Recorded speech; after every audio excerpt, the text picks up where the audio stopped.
Good afternoon, everyone. It's Anifa Menon from hearthealthbrainhealth.com, encouraging healthy grieving and mindful actions.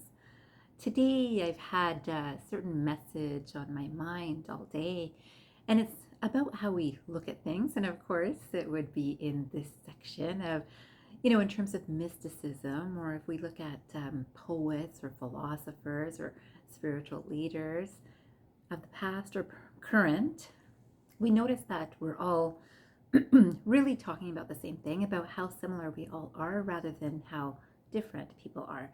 And so I came across this one quotation I thought I'd share with you to start this video. And this quotation says, "We are all visionaries, and what we see is our soul in things." We are all visionaries, and what we see is our soul in things. And this is the thing, right? What do we feel closest to? It's the things that we think, that's so like me. That's like my soul. They really got my soul, right?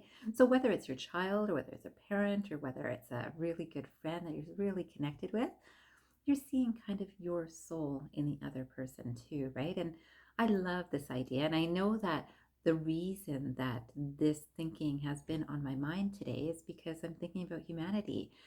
And yesterday I had posted a post of this little girl, and it's the most touching picture. It's a little girl who's just holding back tears. And the post says, he asked this girl, "Are you Hindu, Christian, or Muslim?" She answered, "I am hungry." Oh. And of course it says, "Make humanity your religion."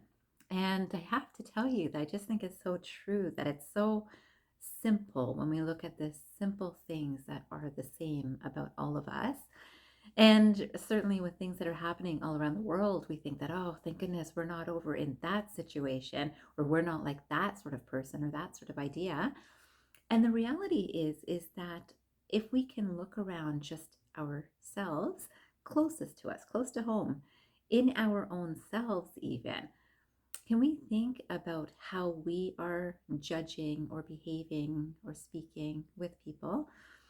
I love for us to do this because I really find that we are representing the microcosm of the macrocosm that's happening in the world.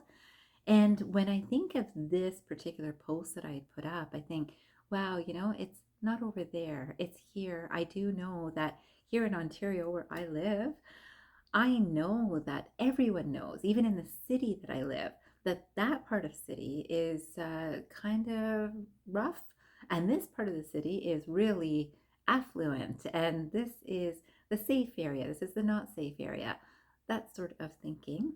And of course, those type of people live there, and this type of people live here. And I know that even here, when I meet people, it's very, very common for people to ask each other, "What do you do?" Right? So that's very much about, okay, so I work in healthcare. Some people don't have a particular job that they're very proud of. So that might be not such an easy question, but of course it gives us some framework of who am I speaking to, right? So we're very used to asking people what they do. And then when you think about this question, you might think that, well, that's not something that we do in North America because we're so politically correct about things. And that's not true. There are so many times that people will say to me, "Where are you from?" And I'll say, "Canada." And that's, no, I know, but I mean, like, where's your family from? Which country are you from? And very similar. And of course, we know that when we say a specific country, you kind of get an idea of what kind of religion might be there if someone is thinking religiously. But we might even just think of a particular country in general. I think well of this country, I don't think well of this country, right? So that sort of idea, same thing as right within the city. I think well of this area or not so well of this area.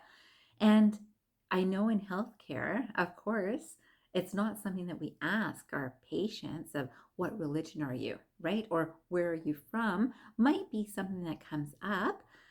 Yet, we've got to remember our own biases when we ask these things. And I was thinking about how I'm even familiar of doctors in this city who won't work with certain types of patients because of something that they either look like or are wearing. And it's interesting, right? Because I remember when I used to see some patients that, the teenagers who were wearing their pants down to halfway down their butt, and I didn't love it.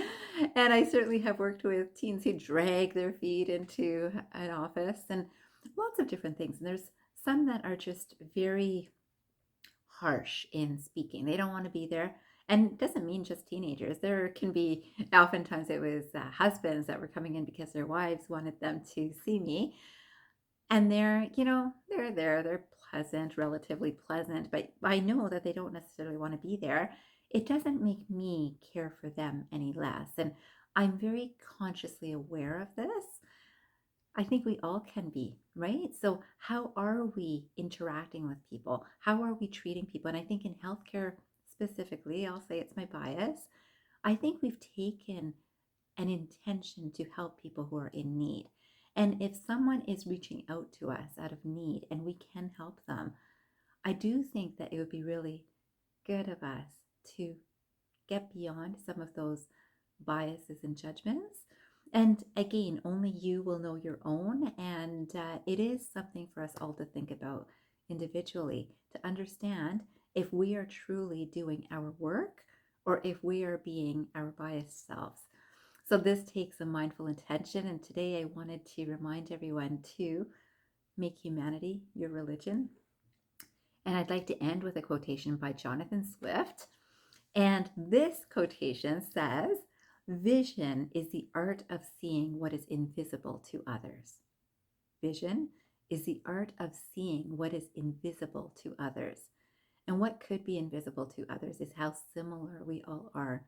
We are all trying to make it through our days. We've all got our own concerns on our own minds. We've all got our own joys. We've all got a life to live, right? That we have a reason to be treated respectfully and to treat others respectfully too, right? So I'd like to end on that note, and I hope you know that we all do have this vision. If we choose to work from that space, I think it would be beneficial to ourselves, our families, and the world around us.